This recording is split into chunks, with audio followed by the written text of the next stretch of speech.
Kami hanya orang tua yang tidak punya hak otoritas sama anak. Kami hanya ingin anak kami itu bahagia. Anak kami bahagia, maka anak-anak yang lain pun akan bahagia. Ibu Iin sama Ahimsa tuh kayak pelajaran berharga sih. Aku ngeliat dia tuh sosoknya kuat banget. Terbayang ya bagaimana seorang ibu, aku juga seorang ibu.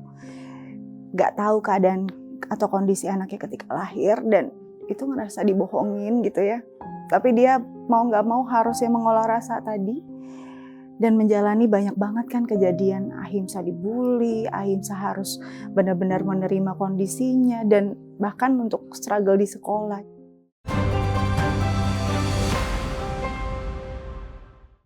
Bismillahirrahmanirrahim. Assalamualaikum warahmatullahi wabarakatuh. Waalaikumsalam Terima warahmatullahi kasih. wabarakatuh.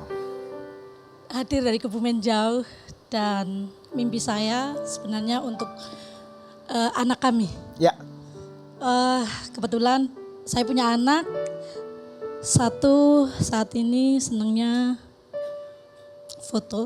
senang foto. Yang satunya memang kebetulan kutu buku. Saya mimpi mempunyai studio lengkap dengan kameranya agar dia tetap berkarya dan dihiasi dengan buku-buku. Ahimsa itu terlahir di tahun 2009. Oke. Kebetulan dia lahir memang dengan kondisi yang unik, kakinya yang besar dan perjalanannya waktu itu juga ternyata dia mengalami disleksia.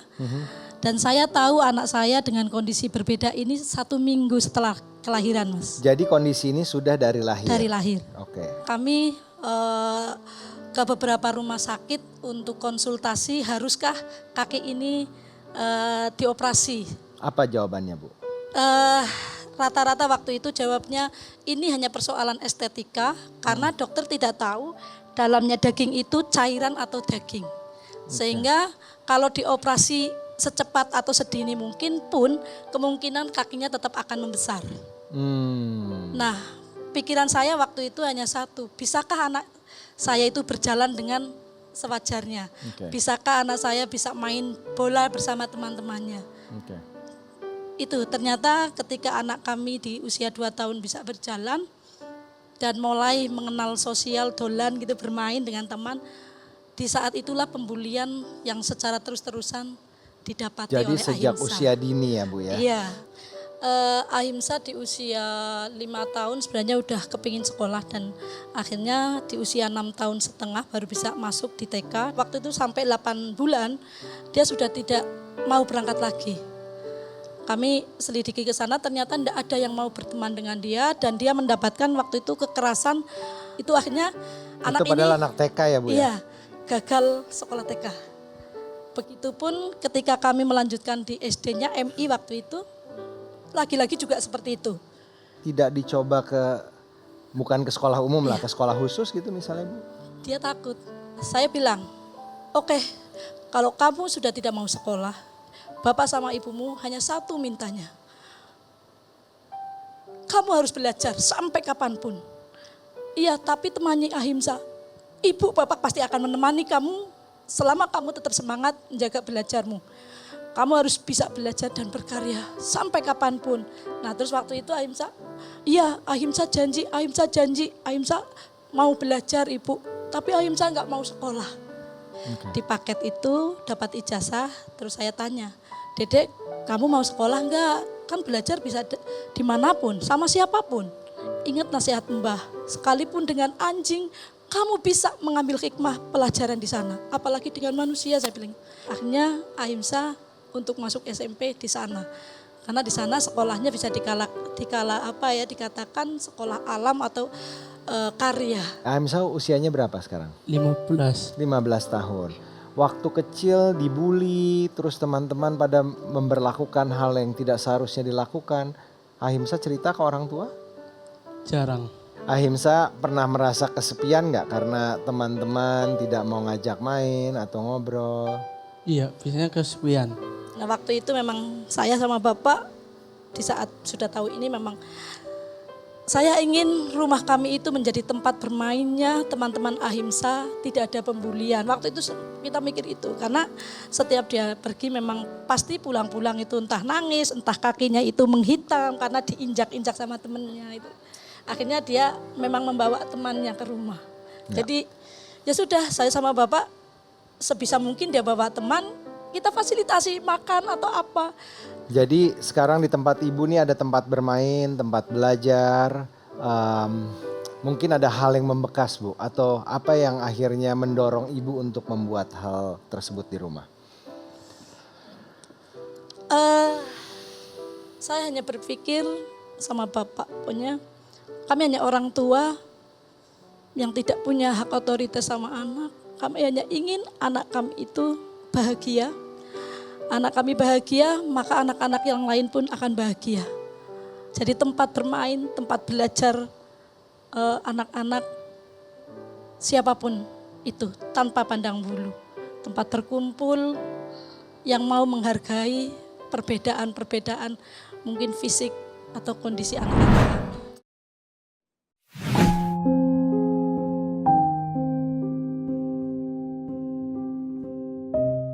Aku nggak menolak kok kehadiran anak kita yang seperti ini. Aku nggak nolak gitu loh. Cuma apa salahku gitu loh. Oh Allah menguji aku seperti ini. Karena ujian ini bukan aku sing menanggung lama, tapi anakku ke depan sampai kapan seumur hidupnya itu akan menanggung. Saat saya membuat baru tahu kalau ternyata subhanallah. Udah waktu itu saya kok gini gitu.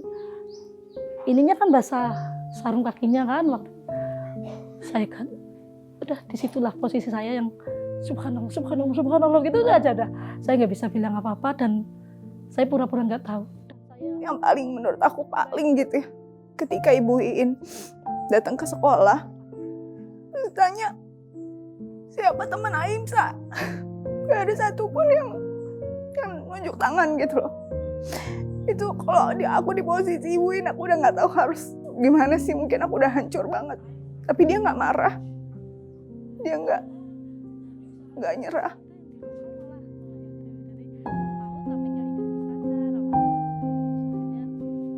Titik dimana seorang Ibu Iin tuh ibu yang luar biasa. Dia tuh kan istilahnya udah berat gitu ya dengan kondisi Ahimsa, tapi masih punya banyak hal untuk dibagi ke orang. Bahkan tadi ada satu kata-kata dia yang dia sampai nangis ya, bahwa kayak itu sekarang hidup buat orang. Kalau dia bukan orang spesial, aku rasa sih nggak akan bisa lewatin ini dengan baik.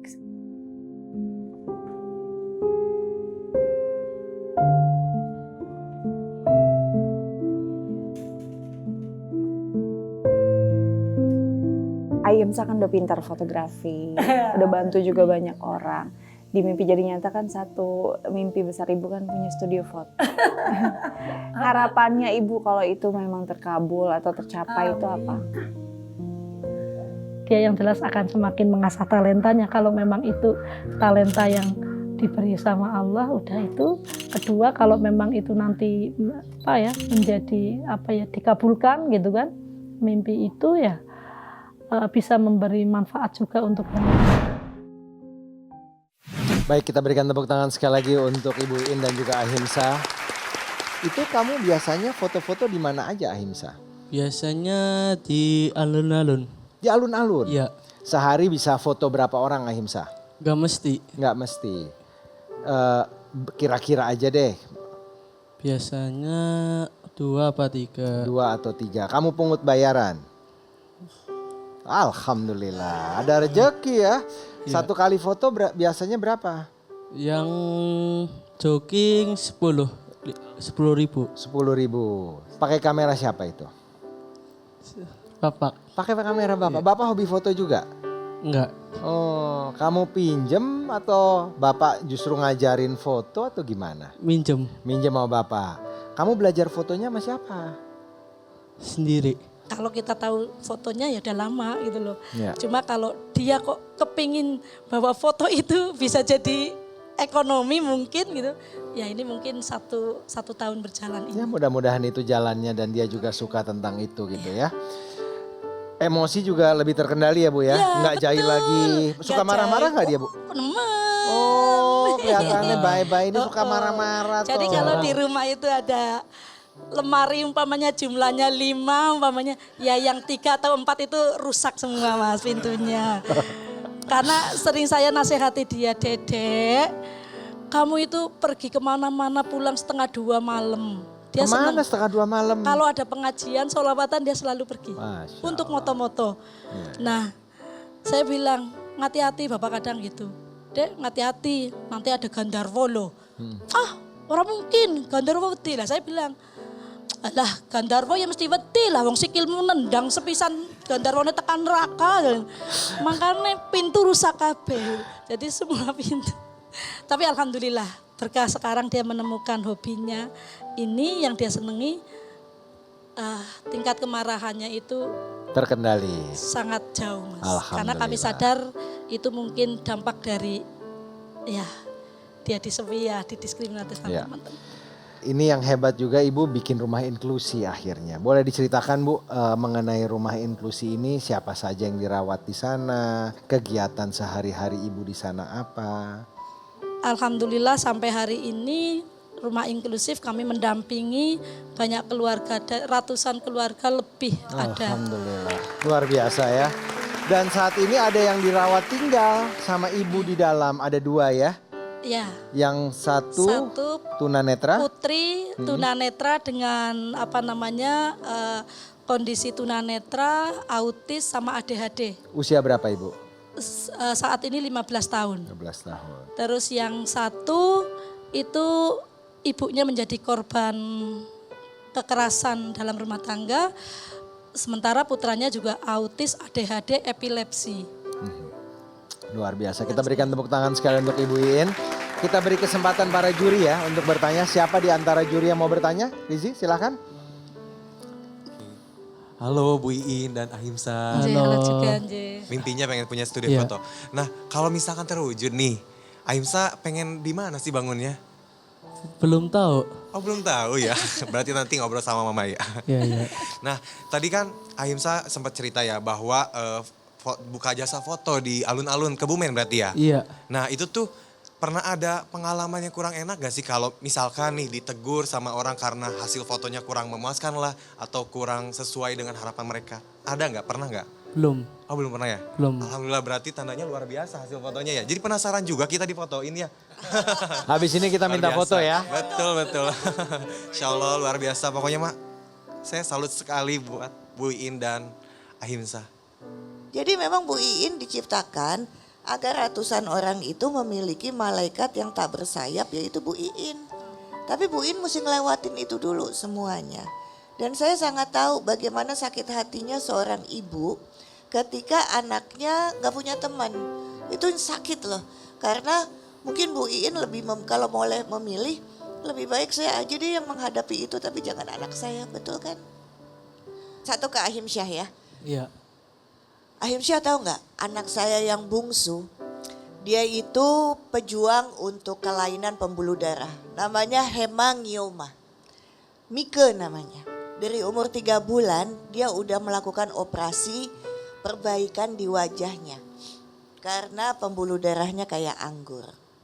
Jadi saya tahu, Mike itu kalau ngelihat orang ya, dia pasti ngitung. 1, 2, 3. Kenapa wajahnya begitu pasti ya? Karena dia udah hafal. Semua orang akan ngelihat wajahnya, apalagi perempuan. Modalnya kan wajah cantik seperti itu. Jadi aku tahu perasaan kamu Ahimsyah.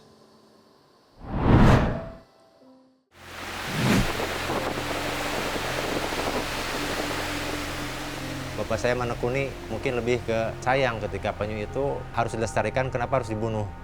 Dan anak cucu kita tidak akan menyaksikan. Kayaknya saya mau langsung telepon Pak Kurdi deh.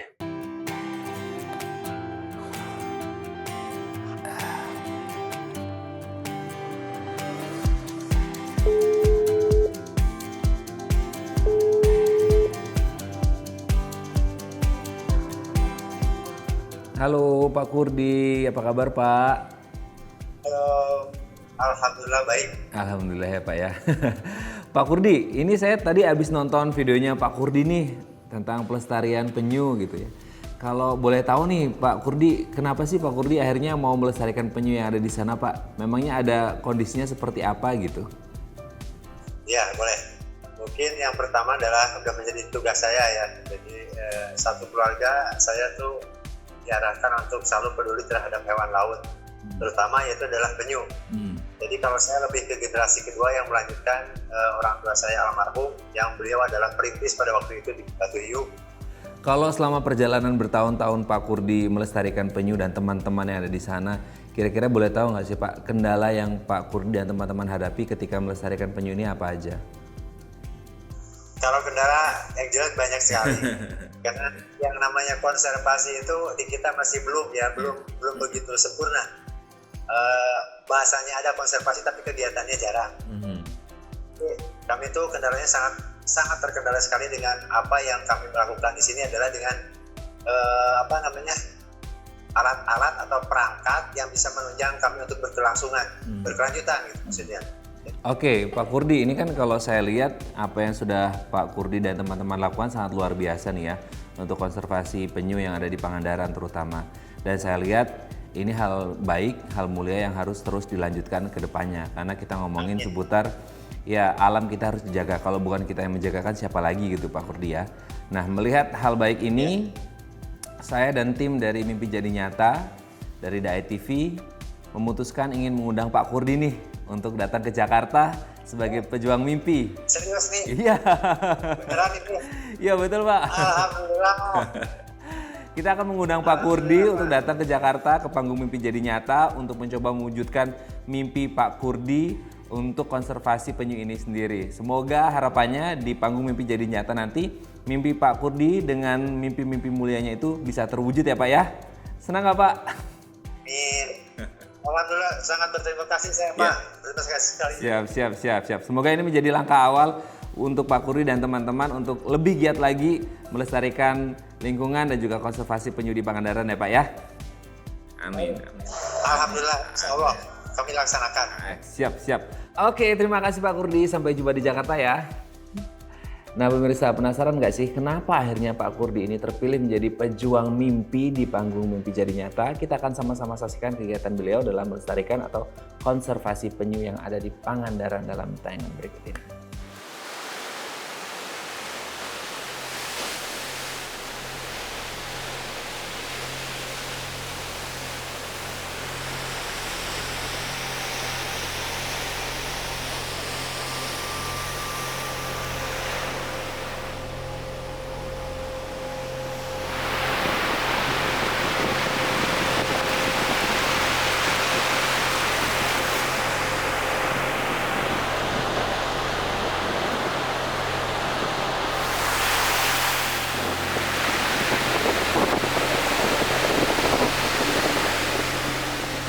Itu mungkin jadi sebuah dongeng ya buat saya karena saya tidak mengalami dan selalu terngiang-ngiang di kuping gitu kan ketika Bapak menceritakan bahwa Batu Hiu itu adalah muaranya penyu. Jadi di setiap musim pendaratan dari mulai Cikemulan sampai ke Bojong Salawe itu bisa ratusan penyu untuk mendarat di musimnya.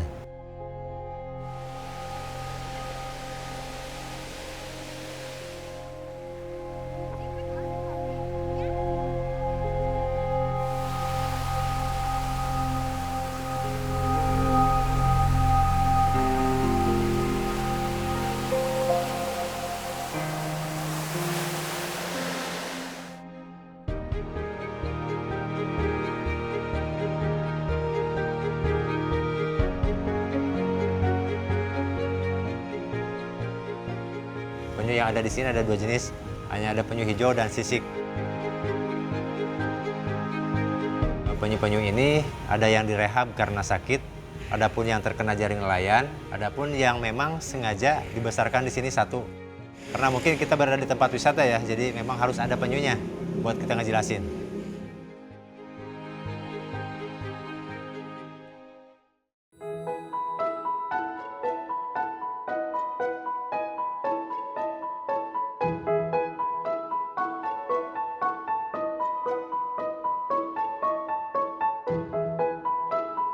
Mungkin Mungkin ketika saya merawat penyu yang sakit di sini ya, dan mereka pulih kembali, sehat kembali, dan kami kembalikan ke laut, itu tidak terbayangkan rasanya ya.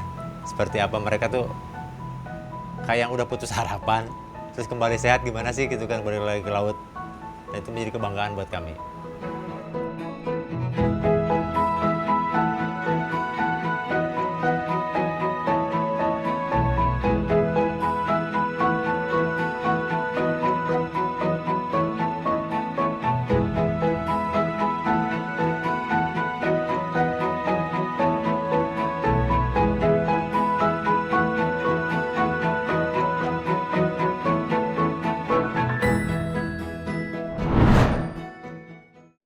Terima kasih untuk saya telah diundang ke sini. Sama-sama. Sampai saat sekarang saya bisa hadir di sini memenuhi undangan.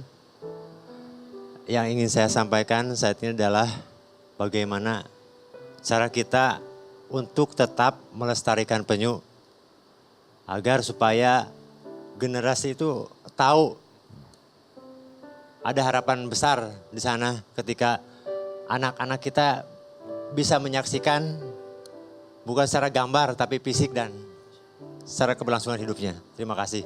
Oke, jadi intinya alat bantu dan juga fasilitas untuk bantu mensosialisasikan Betul, iya. mengenai penangkaran penyu ini. Fun fact nih, bahwa di dunia itu ada 7 jenis penyu. 6 itu ada di Indonesia, 3 ada di Pangandaran. Dan penyu ini termasuk hewan yang tentunya kontribusinya besar sekali untuk ekosistem laut. Jadi kalau misalnya penyu ini memakan ubur-ubur, betul ya? Ubur-ubur makan ikan-ikan kecil. Jadi kalau penyunya itu punah, ubur-ubur terus makanin ikan-ikan kecil sehingga tidak lagi ada ikan banyak untuk ditangkap oleh para nelayan. Kurang lebih gitu ya? Nah, jadi itulah pentingnya. Jadi 3 jenis penyu yang ada di Pangandaran tuh jenis apa saja? Kebetulan sekarang di tempat saya ada 3 jenis penyu yang ada di sana tuh penyu hijau, penyu sisik, dan bayi-bayi penyu lekang yang baru menetas. Ya, saya juga sampai kaget. Seharusnya kan ini ada musimnya kalau di Pangandaran. Biasanya dari bulan Mei sampai Oktober musim pendaratan dan mereka bertelur. Setelah itu kami evakuasi telurnya karena terdampak dari berbagai macam ancaman seperti abrasi yang berkepanjangan ataupun predator yang ada di sana ataupun kegiatan manusia yang berlebihan. Karena masih banyak juga sih kalau di sana pencurian telur dan akhirnya dikonsumsi atau dimanfaatkan. Nah, hal itu yang sangat kami hindari. Jadi kami mengevakuasi telur itu menanam di tempat penanaman telur di kami seperti hatching area itu dan ada pun inkubator. Ya.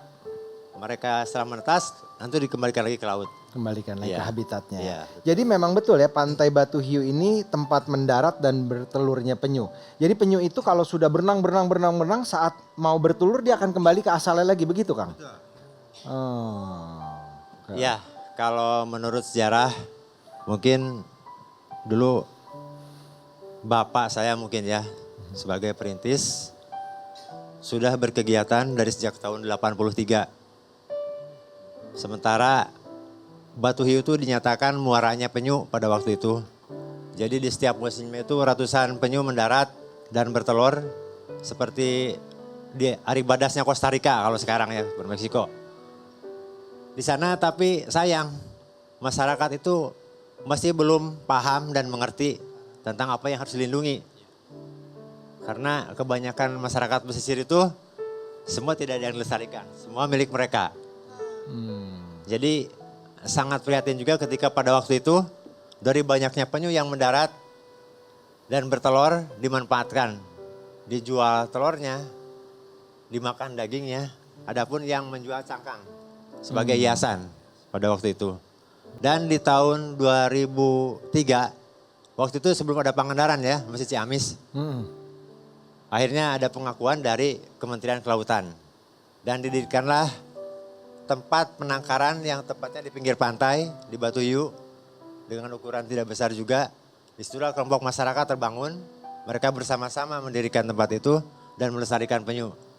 Tapi sayang 2006 Pangandaran tsunami ya. Ya. Batu Hiu terdampak tsunami, akhirnya semuanya hancur. Dan tidak ada lagi harapan. Tidak pernah terbangun lagi tuh Tidak sampai dengan ada. sekarang. Masih, Bapak saya mungkin masih tetap ya. Tapi masyarakat yang memang ada yang meninggalkan tempat, ada pun yang trauma atas kejadian itu. Tapi nggak tahu kenapa Bapak saya sendiri masih melaksanakan kegiatan itu, akhirnya menarik mundur ke belakang dan sekarang berada di rumah si penangkaran itu. Meskipun dengan demikian mungkin upaya dari untuk tetap melestarikan penyu itu masih tegak berdiri. Dan akhirnya apapun itu tersampaikan kepada saya sebagai generasi. Dan akhirnya saya harus melanjutkan mungkin ya kewajiban saya. Mungkin harapan-harapan itu tidak akan tumbuh di siapapun. Karena ini bukan sebuah pekerjaan. Karena dengan hati nurani ya. Ya.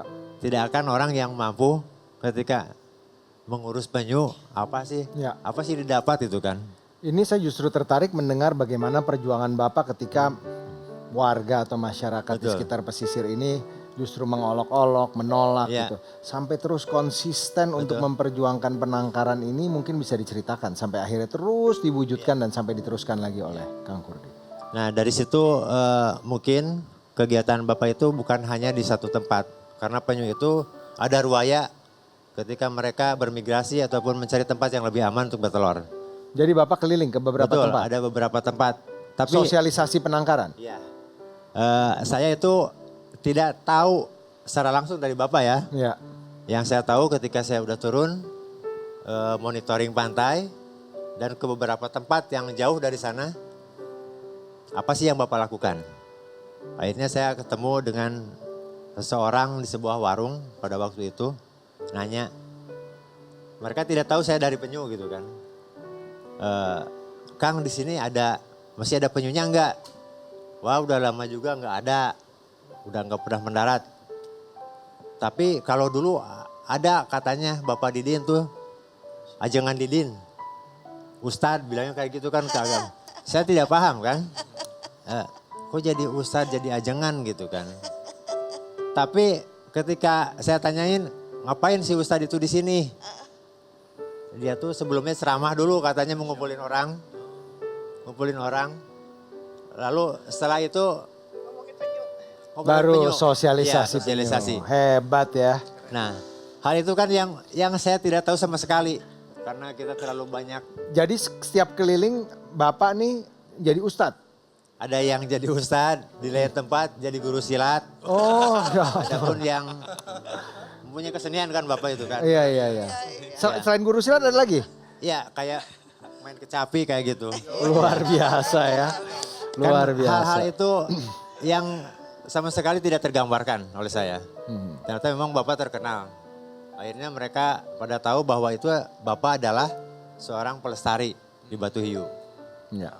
Mas bangga sekali tentunya dengan ayah ya. Sangat bangga Pak. Dan itu tidak akan tergantikan. Mungkin saya generasi kedua hanya, mungkin sosialisasi udah selesai kan ya. Dan bagaimana caranya untuk kedepannya untuk tetap bertahan. Dan kita terus mengedukasi siapapun yang datang ke tempat saya. Ataupun yang ada berada di tempat ini. Bapak pasti bangga. Iya. Bapak masih ada? Almarhum. Sudah meninggal. Kapan Bapak berpulang? Tahun 2020 Sakit apa beliau? dia mengalami diabetes sangat panjang. Tempat ini jangan sampai tutup. Itu pesan Bapak? Iya. Itu yang paling diingat pesan Betul. Bapak? Jangan sampai nggak ada lagi orang yang peduli sama penyu. Itu jadi amanah dan Iya. akan dijalankan Betul. terus oleh Kang Kurdi. Iya. Kenapa saya memilih nama Raksa Bintana itu? Artinya adalah Raksa mengurus, kalau Bintana berasal dari Bintuna, yaitu adalah penyu. Jadi kita mengurus penyu sampai kapanpun. Raksa Bintana. Upaya kami kenapa bikin yayasan itu biar banyak terkoneksi dengan siapapun. Dan akhirnya mereka yang peduli, adapun yang mungkin membantu sedikitnya untuk perawatan, pemeliharaan tempat. Bahkan kalau kita tahu tuh di sana seperti apa, kita tidak memakai tiket, gratisan aja masuk ke sana.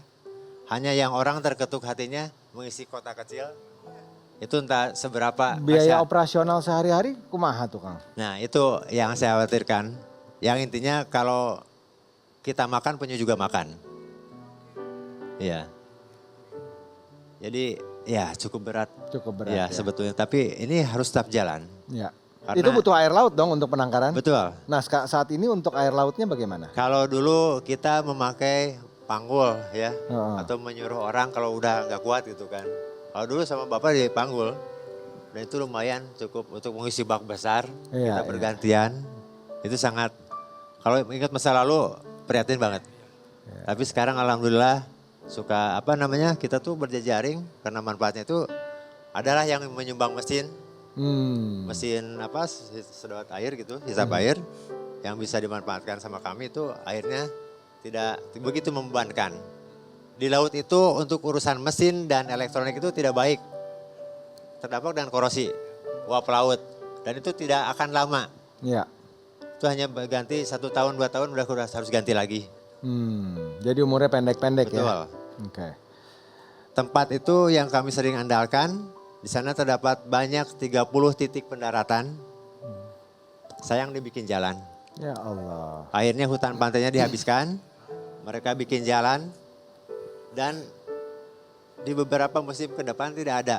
Nggak ada komunikasi atau bantuan, selama ini harusnya justru penangkaran seperti ini disupport Betul. oleh pemerintah. Maksudnya komunikasi, jangan di sini Pak begini. Iya, sebetulnya mungkin bukan bagian dari kami karena mungkin mereka udah punya rencana tata ruang dan apa sebagainya. Tapi kenapa kami tidak diundang? Kami tidak diundang hadir. Kalau mereka tahu bahwa di situ ada pelestarian penyu. Hal itu sangat disayangkan. Dan pada akhirnya di tahun 2003 terakhir kita mendapatkan itu hanya 2 titik sarang di sana. Yang tadinya 30. Ya Allah. Penyu-penyu itu usianya kan panjang-panjang ya? Iya, kalau menurut peneliti karena di tempat saya itu banyak sekali orang-orang yang kita bisa teredukasi dengan masing-masing om. Kalau menurut peneliti itu penyu hijau dan sisik itu bisa nyampe 85 tahun. Ini yang ada di Pangandaran? Yang ada di kita, ya. Oke. Sementara penyu belimbing yang memang penyu yang Belimbing kan ratusan tahun Ratusan tahun, betul. Ya. Semoga air lautnya lestari ya, sehingga bisa bersih dan walaupun ada banyak tambak-tambak di sana, semoga Betul. penyu ini masih bisa terus dilestarikan. Kita beri kesempatan untuk juri bertanya, mungkin Alvin, silakan. Mas Kurdi itu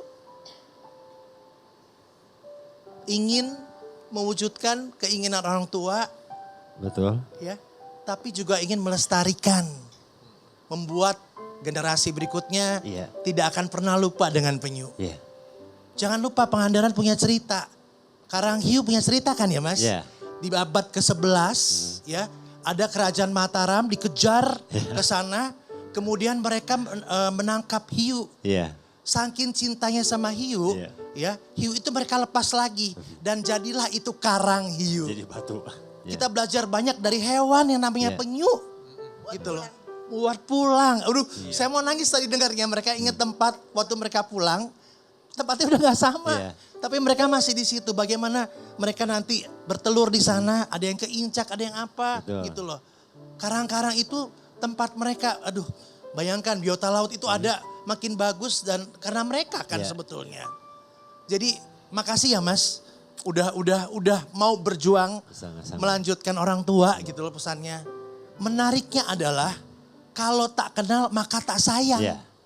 Iya. Makanya perlu edukasi, tempat udah lihat video, membuat mereka cinta, tahu knowledge-nya sehingga mereka sayang mau melakukan itu. Dan itu yang dibutuhkan oleh Kang Kurdi. Iya. Ya. Iya. Jadi apa yang mesti dia lakukan untuk bikin orang-orang itu mau lagi Mas? Support Mas. Why penyu? Oh, iya. Ada apa dengan penyu ini selain cinta? Betul. Konservasi itu tidak akan berhasil ketika tidak masyarakat tidak ikut serta. Karena apapun konservasi itu harus didukung dengan lingkungan sekitar.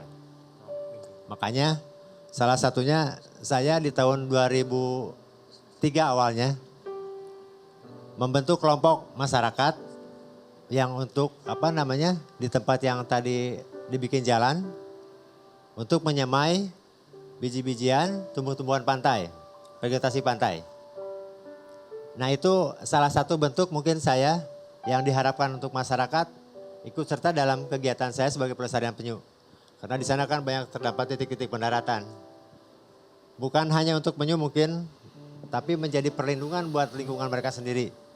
Ketika ada tamu yang datang ataupun kegiatan mahasiswa, mereka untuk selalu ikut berdonasi di sana. Ikut andil ya. Iya, hanya memberikan polybag dan ikut menanam benih-benih itu.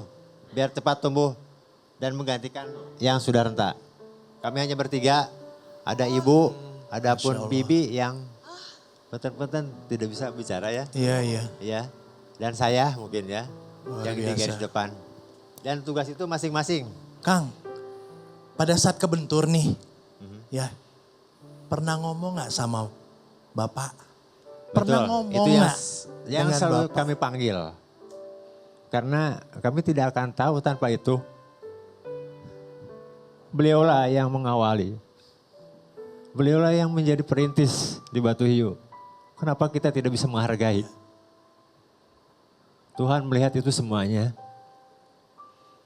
Bukan hanya untuk sesuatu yang menjadi nilai. Tapi kita yang merasakan, kita yang lihat di sana, apa sih? Tapi ini harus dilakukan. Siapa lagi kalau bukan kita? Boleh kita berikan tepuk tangan sekali untuk para pejuang mimpi kita. Nah sekarang pejuang mimpi kita sudah bersama dengan Dika dan juga Matt. Sekarang saya persilahkan Dika terlebih dahulu saat ini bersama dengan Ibu Iin dan juga Himsa untuk kembali meyakinkan para juri walaupun mereka sudah berdiskusi sebelum keputusan diberikan ke tangan saya ada kemungkinan masih bisa berubah. Silahkan Dika. Mungkin ya. Baik, saya selain emang cengeng ya kali ya. Tapi setiap kali ngelihat Ibu Iin ini kan sumai ya kalau bahasa Jawa ya. Senyum gitu ya Bu ya. Tapi bisanya senyum. Tapi setiap Ibu Iin senyum, saya tuh mau nangis. Karena mungkin di ruangan ini semua sepakat ya. Gak ada makhluk yang lebih hebat untuk menyembunyikan kepedihan daripada seorang ibu yang mau kuat untuk anak-anaknya. Dan itu yang ada di Ibu Iin. Itu yang saya rasa mimpinya layak untuk diwujudkan. Terima kasih Dika. Dari mereka kita belajar banyak hari ini. Untuk itu kita berikan tepuk tangan untuk mereka. Matt, monggo. Your turn. Terima kasih, selamat malam Dewan Juri, Mas Alvin, Mbak Syahnas, dan Mas Rizi. Malam hari ini kita melihat sesuatu yang sangat luar biasa dari Kang Kurdi. Dengan aura baik dari Kang Kurdi dan teman-teman, akhirnya banyak yang tergerak untuk sama-sama menyelamatkan penyu-penyu ini di sana. Dan semoga ini menjadi inspirasi untuk kita semuanya dan bisa membuat mimpi Kang Kurdi malam hari ini terwujud. Terima kasih. Terima kasih banyak Matt. Kita berikan tepuk tangan. Kita sekali lagi kayaknya layak memberikan tepuk tangan untuk Dika dan Matt. Mereka benar-benar bekerja dengan hatinya, dengan dedikasi yang luar biasa. Jadi Ferdi ini adalah dua pilihan yang sangat sulit. Ya. Bu In, terima kasih banyak sudah berbagi cerita dan kekuatan untuk semua perempuan khususnya para ibu. Kang Kurdi, terima kasih banyak ya. Gak semua anak beruntung bisa kenal bapaknya. Dan ternyata Kang Kurdi jadi tahu ya, bapaknya multitasking, multi talented. Maka Kang Kurdi mesti melanjutkan itu lagi. Dan itu mungkin caranya Kang Kurdi lebih kenal dengan ayahnya melalui penyu. Jadi selamat kepada keduanya dan saya serahkan nasib Anda berdua kepada pembawa acaranya. Silakan Pak. Terima kasih banyak Ibu Juri. Kita berikan tepuk tangan sekali untuk ketiga juri kita yang begitu luar biasa. Rizi, Syahnas, dan Alvin. Terima kasih banyak. Nafas panjang. Di tangan saya sudah ada keputusannya nih.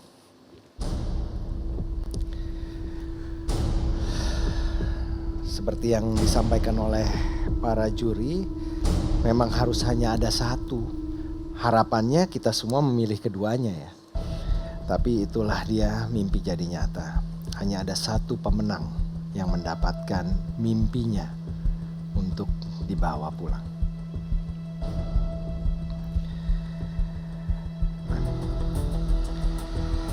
Juri telah memutuskan. Mimpi yang terwujud adalah selamat Kang Kurdi. Mimpinya terwujud, akhirnya mendapatkan mesin pompa air dan juga proyektor. Selamat Kang. Semoga ini membuat Kang Kurdi bahagia, bisa terus melakukan penangkaran penyu. Dan seperti dikatakan oleh Syahnas, semoga terus makin mengenal ayahanda tercinta. Bu, bukannya belum terwujud nih. Pengen punya studio belum, tapi mimpi jadi nyata memberikan kamera untuk Ahimsa. Jadi nggak minjem lagi sama Bapak. Yang rajin foto-fotonya ya saya.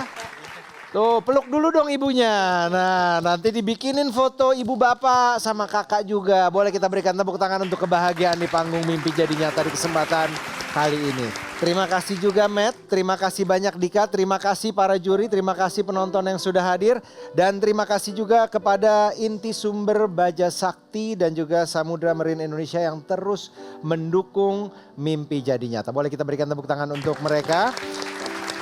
Dan jika ada perusahaan yang ingin berkontribusi di Mimpi Jadi Nyata, kami pun selalu terbuka untuk hal tersebut. Dan tentunya teruslah bermimpi karena segala sesuatu itu berawal dari mimpi. Selamat malam dan sampai jumpa.